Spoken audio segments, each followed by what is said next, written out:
allow me to introduce you to my book. Though it might at first appear like many books you've come across, it is far from ordinary. You may, therefore, have some misunderstandings about its nature. The story that awaits you has not been fully told. In fact, its conclusion is not yet known, even to myself.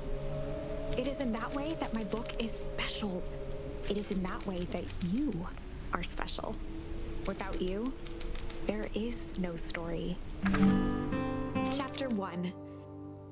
Normal isn't what it used to be. This is a story about change. Nestled in a shallow valley is the town of PINES. Far from the town square, across the river, past the neglected welcome sign, a young boy walks alone at dawn. His name is Luca Van Horn, and like you, dear reader, he's here for a reason.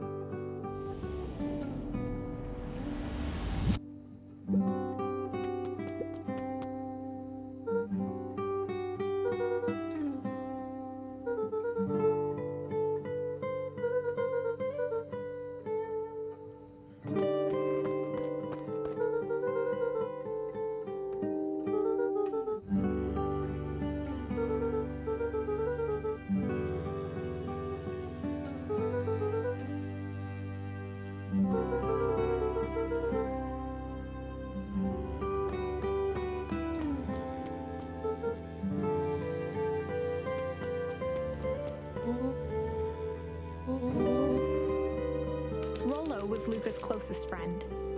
He possessed many fine qualities, but subtlety was not one of them.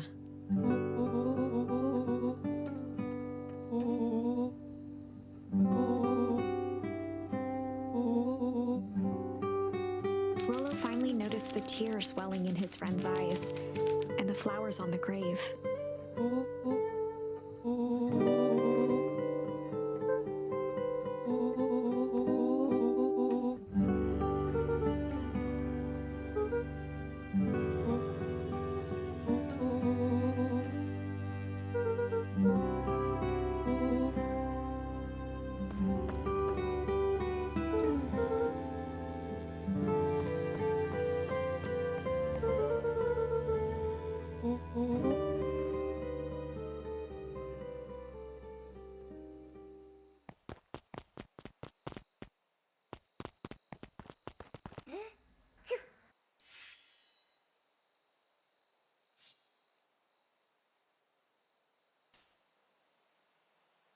Wonderful!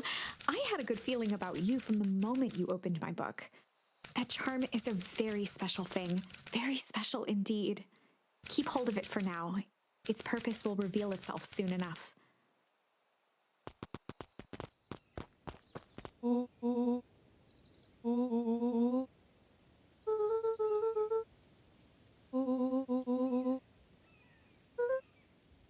Rollo looked to the side suspiciously.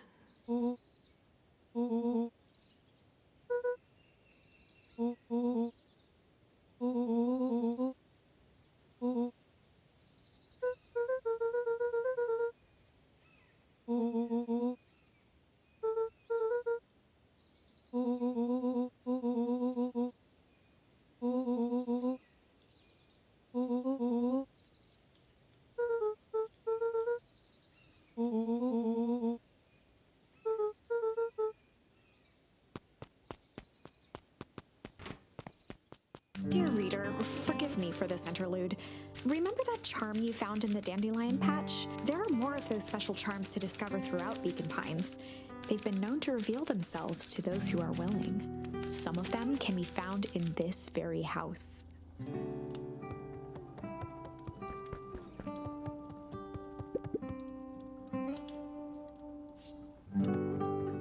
Gran had already lit the fire. She kept a warm house, as if by grandmotherly obligation.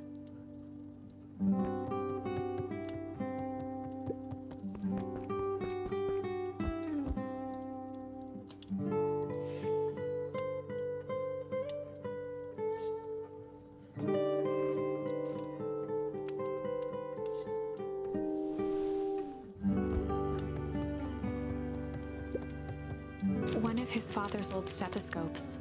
Luca had spent countless hours listening to anything and everything with it. Not for years, though.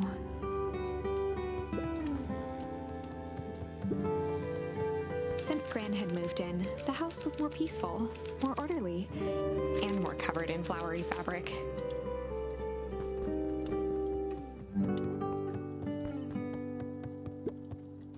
Just some dusty knickknacks.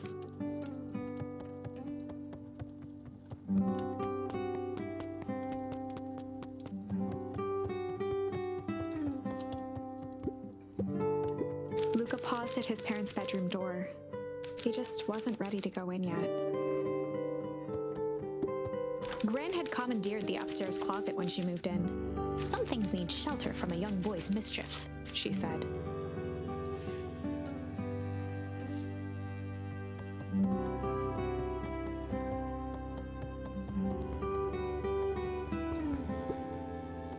Luca tossed on his favorite old sweater. Even though it was the first day of summer, a chill still hung in the air. Gran's moving in meant that most of Luca's things had been crammed in the corner. Luca was somewhat annoyed by the situation.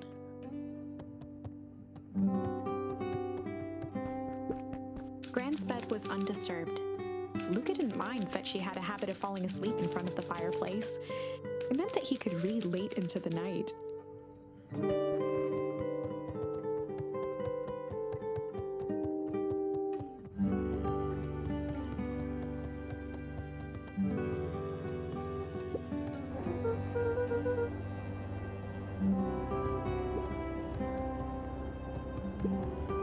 A pair of dull scissors, a broken can opener, a mostly empty bottle of glue, and some loose string.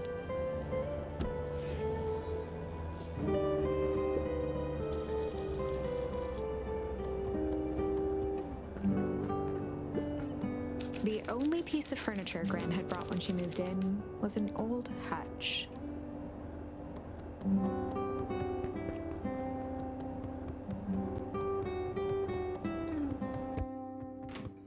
Oh my, this is quite exciting. I am now certain that you are the one I've been waiting for all these years. You'll recall I was a bit coy regarding the use of charms earlier. Excuse me, I tend to have a flair for the dramatic. You are about to encounter your first turning point. There are certain times in this tale when everything hinges on a single word. You can use the various charms you've collected to alter events, and thus completely rewrite the fate of Beacon Pines. This is no small thing. So step forth, dear reader, and grasp hold of destiny itself.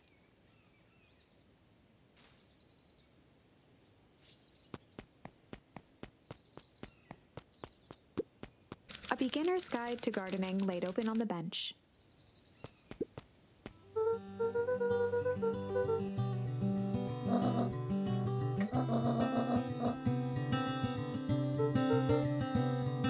The less Gran knew, the better for everyone involved.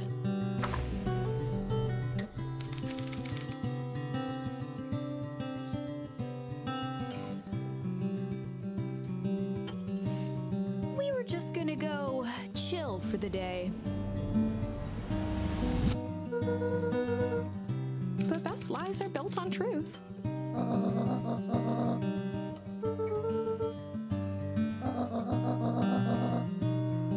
Easy. Impressive. You've managed to navigate your first turning point without too much of a mess. That is the power of charms. A simple word can change the course of history.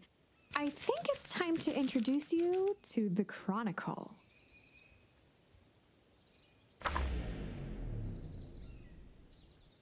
The Chronicle is a record of the decisions you've made. You can see the turning point which has been revealed. At any time, you can use the Chronicle to go back and invoke different charms, creating new branches. This conversation with Gran seems innocent enough, the perfect opportunity to experiment with rewriting things.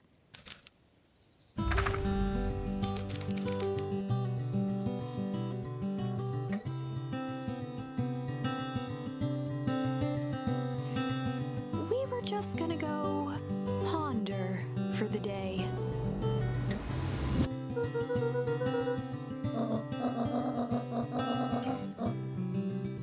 This was Luca's chance to sell his alibi.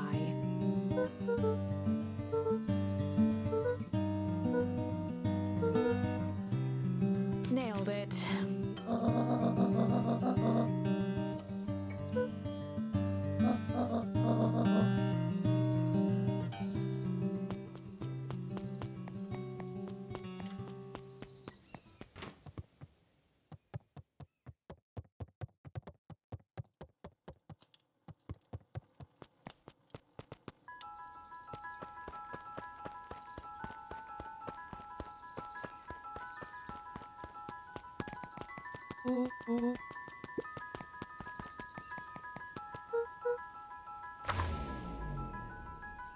Chapter 2.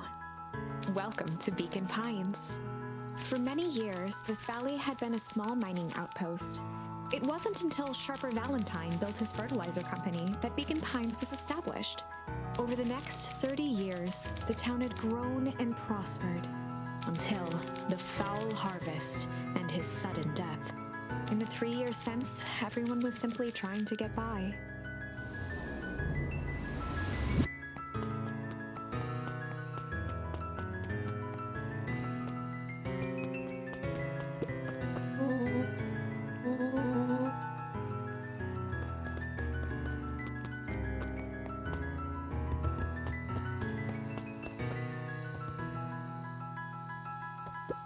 After Luca's father had passed, Rollo became obsessed with them building their own Hank atomic star scraper. It was some time before Luca realized it was Rollo's way of keeping him occupied.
William Kerr was the CEO of Perennial Harvest Company.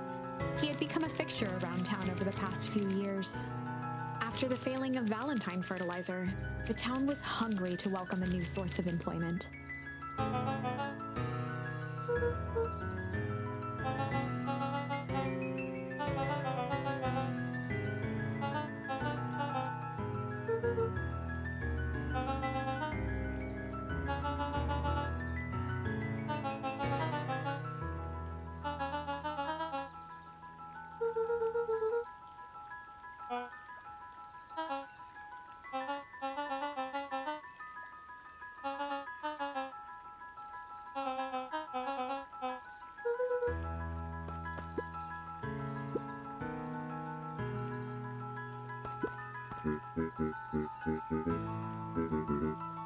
Mayor Augustus Valentine was not busy.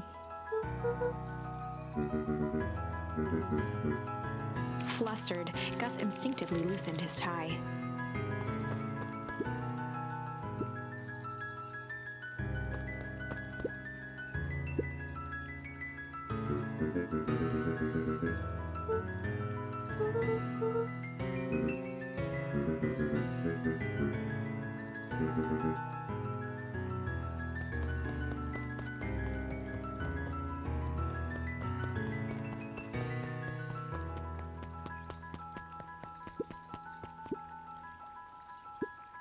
Mr. Sinclair continued snoring and lifted one eyelid just enough to see who it was, a tactic he often used to avoid undesirable conversation.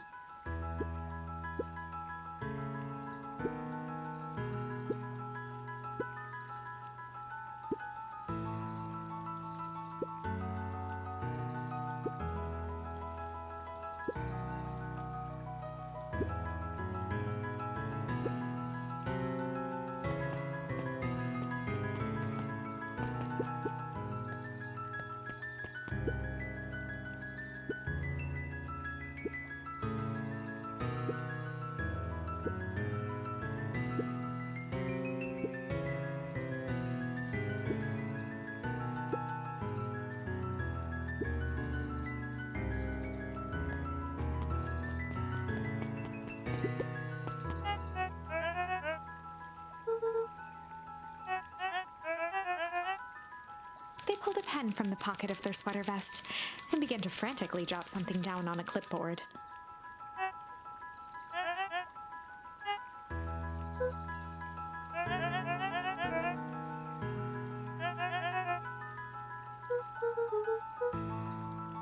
Alex muttered, scribbling more notes.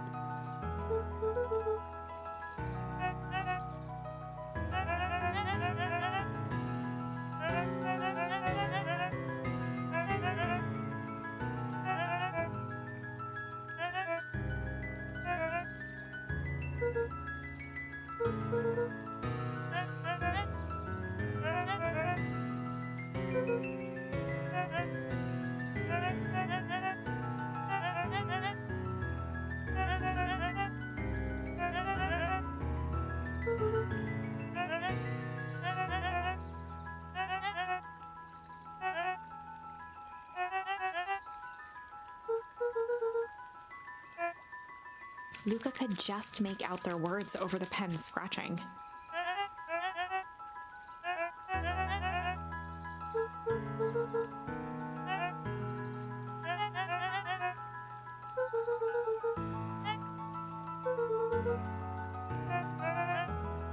Alex stopped scribbling and glanced up from the clipboard.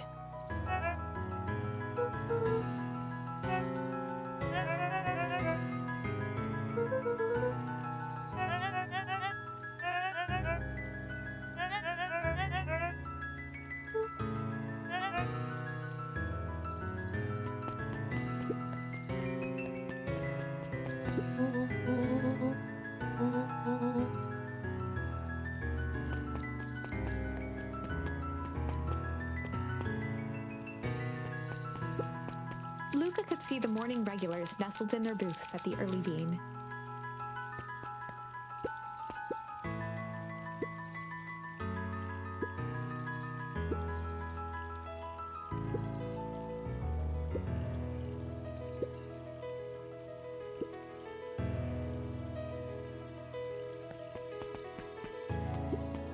Miss Hatch could often be found near the fountain, too absorbed in a book to be distracted.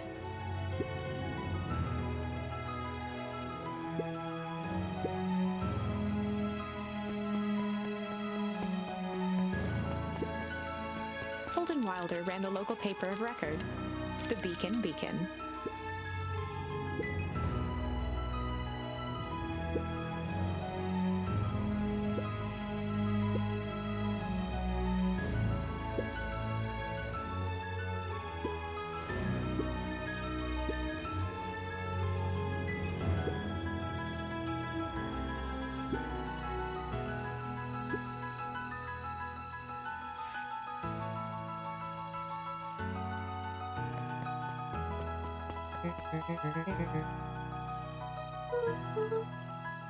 Oh, right.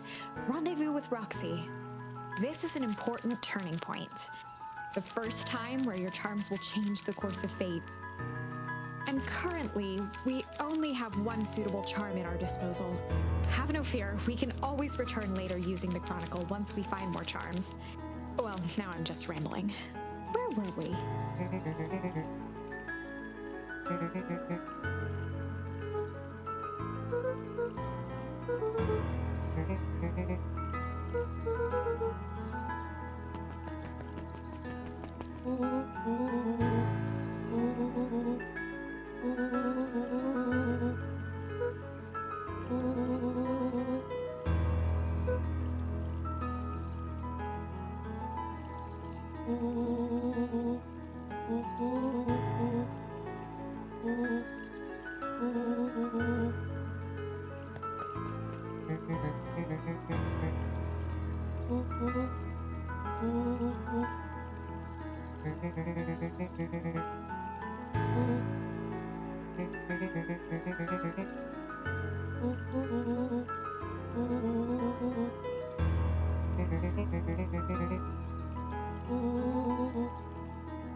Rollo froze as Roxy took a step toward him, cracking her knuckles. Luca knew he had one chance to save his friend from being dragged home.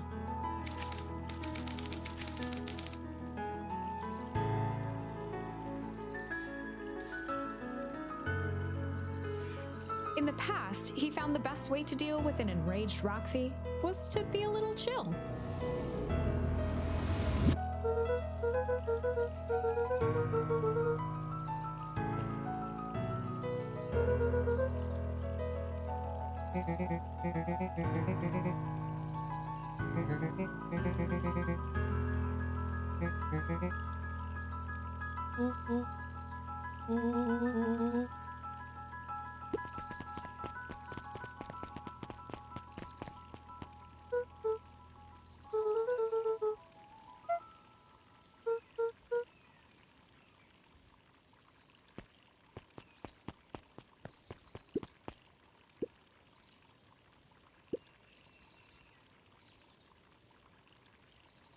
A bit much, if you ask me.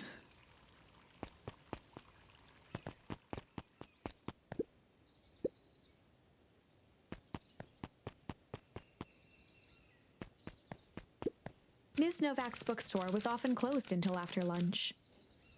Rummaging through the dusty piles of books was one of Luca's favorite ways to kill time.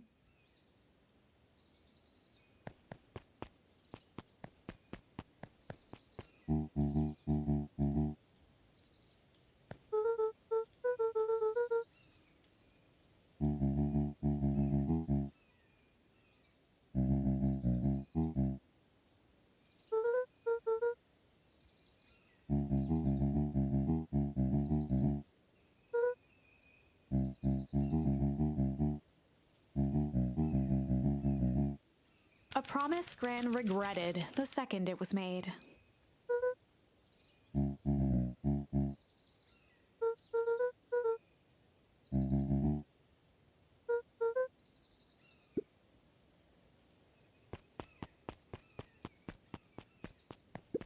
The phone booth was brand new, part of the town's Beacon Pines Reborn initiative. It didn't see much use.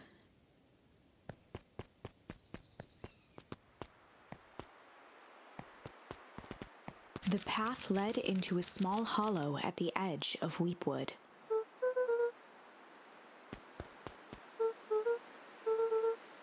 The fence thrummed with a gentle electric buzz. Luca often asked himself what Rollo would do, so that he could rule out that option.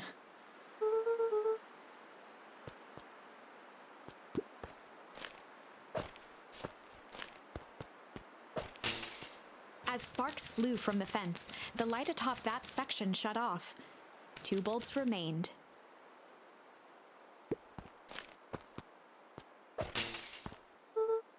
One more to go.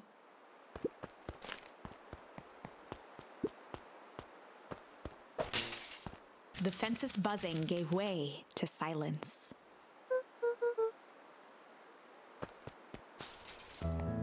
Every kid in town knew the old Valentine fertilizer building. Long abandoned, the warehouse once served as the industrial heart of Beacon Pines. Now, it stood only as a reminder of things left behind. The dormant building showed strange signs of life. There was only one way to find out.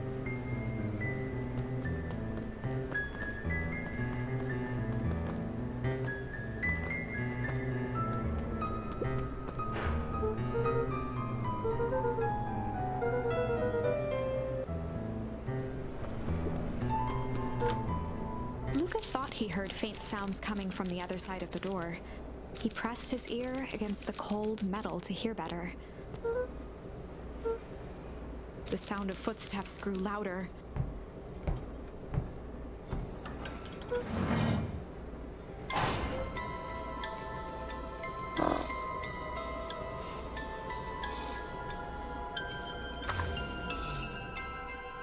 The heavy steel door knocked Luca to the ground. Disoriented, he looked up to see an imposing figure silhouetted in a green glow. It lunged toward him. He tried to scramble away, but felt a gloved hand latch onto his ankle. Luca watched his fingernails leave trails in the dirt as the hand slowly dragged him back through the door, into the lab, into the green light.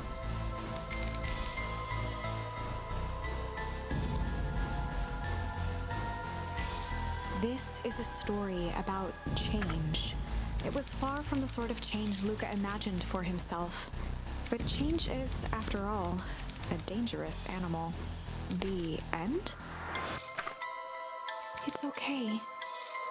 This is no one's fault. I still believe in you. There is a way through this story. We just have to find it.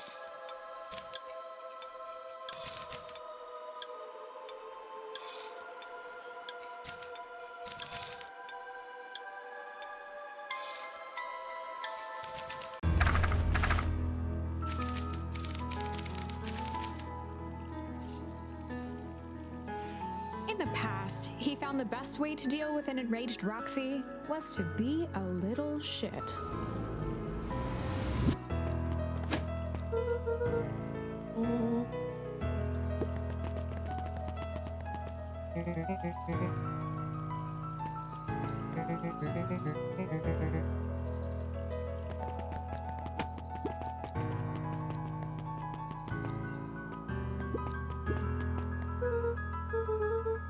Solomon Valentine, current ward of and future successor to the Valentine fortune, huffed as he brushed off his pants.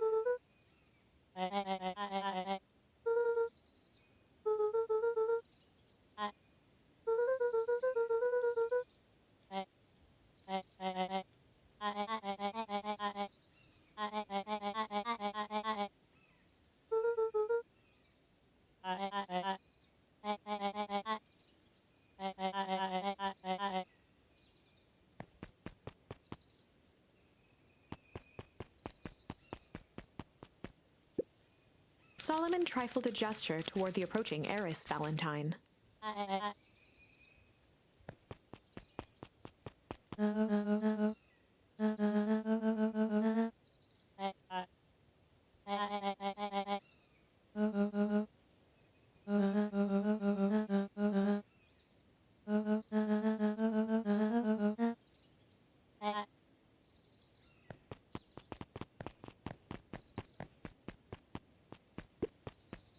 Ms. Novak's bookstore was often closed until after lunch. Rummaging through the dusty piles of books was one of Luca's favorite ways to kill time.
As the glowing windows of the old warehouse came into view, Rollo began to bounce excitedly.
The boy sat petrified under the weight of the bag.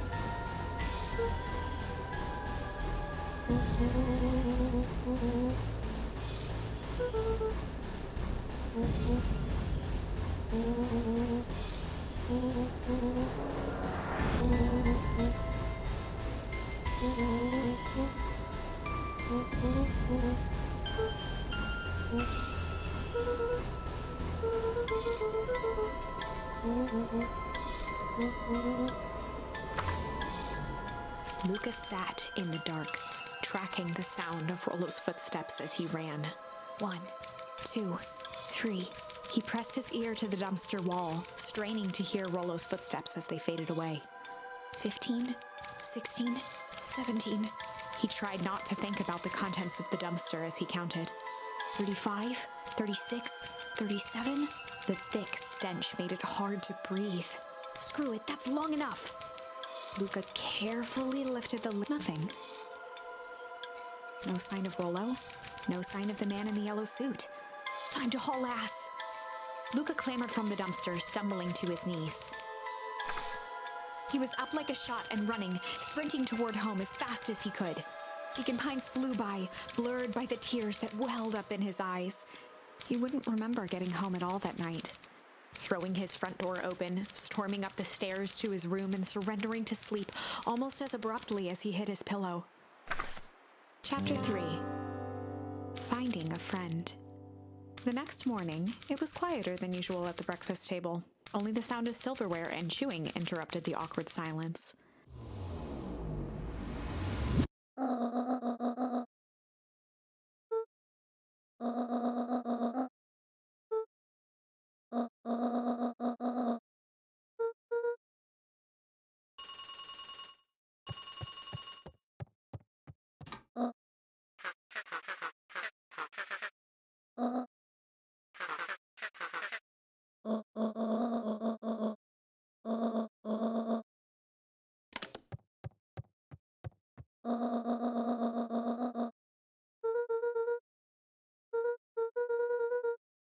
Gran's brow furrowed. She let out a long sigh. Her voice was quiet and even.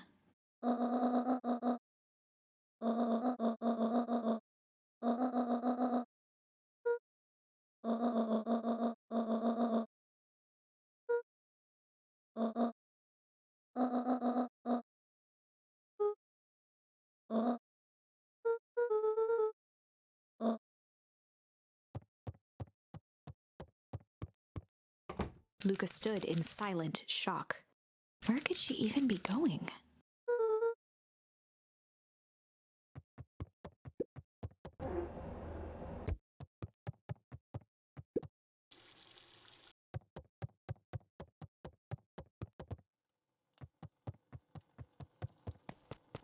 Luca was desperate to check in with Rollo. Until Gran returned, he was trapped.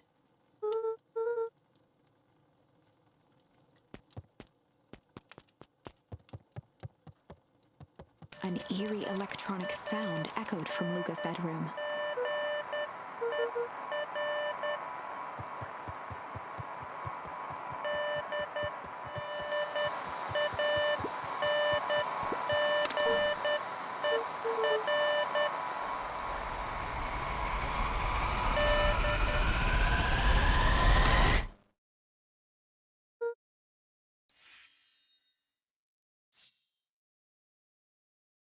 Luca glanced at the now silent walkie-talkie. He wasn't sure what to think. Luca glanced at the now silent. He wasn't sure what to think.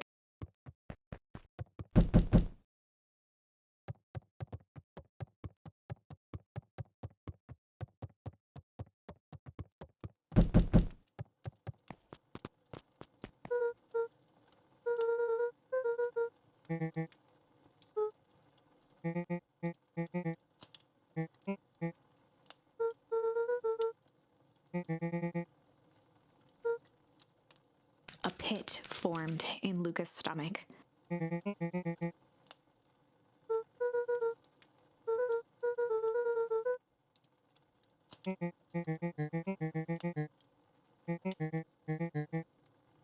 Luca's mouth felt dry.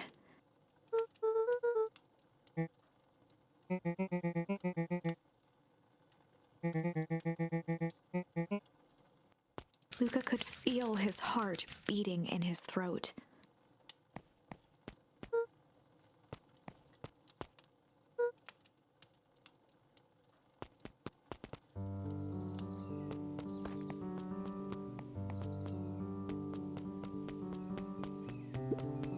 The road leading to Beacon Pines was long and uninspiring. A sort of natural barrier for the impatient.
Beck's family moved often, giving her little time to establish any real connections.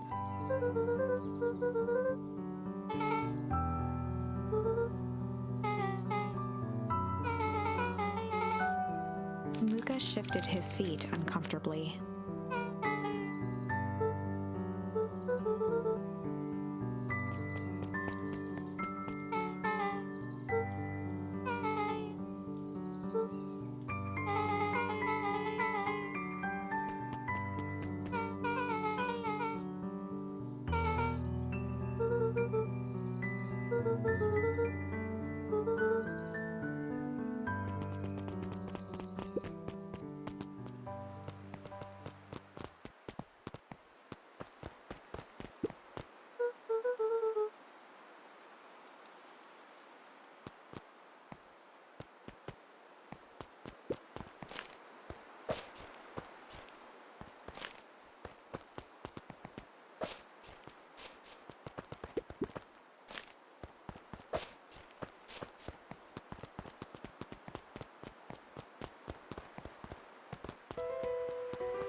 Luca felt a chill as he approached Beck.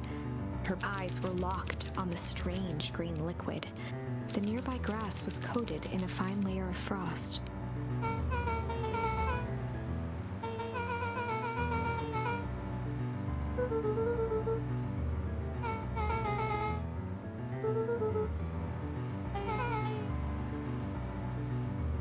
Luca watched as Beck dipped a broken tree branch into the goo. Beck's eyes widened as flowers grew from the dead wood. First small buds, which quickly bloomed into vibrant petals.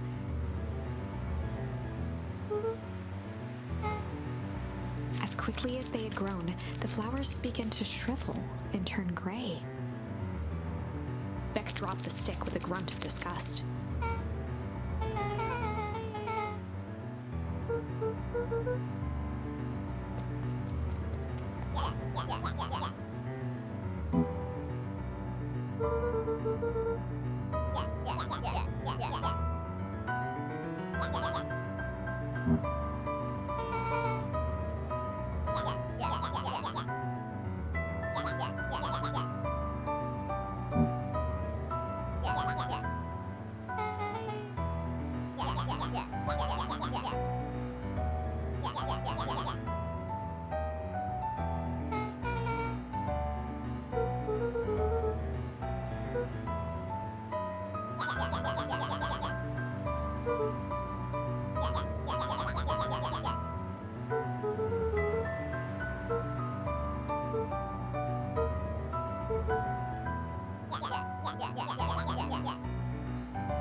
Iggy took a step towards Luca, his sneer lit by the glowing puddle. Beck could see tears welling in Luca's eyes, his fists clenched. Some things about Beacon Pines were very different from the city, but a bully from a hayseed town is really no different from a city bully. Beck took a deep breath and thought.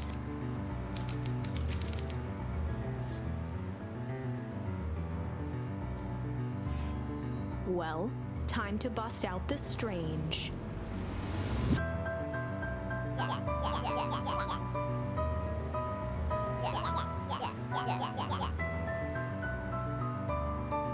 Beck stared in silence, the only sign of life being the twitch of an eye.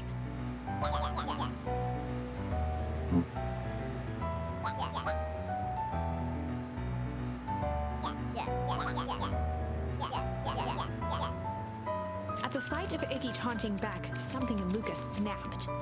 Iggy's smirk shifted to a look of shock as Luca launched himself into his stomach. Iggy's clothes were drenched in the glowing ooze. Iggy's voice began to slur as he struggled to get up.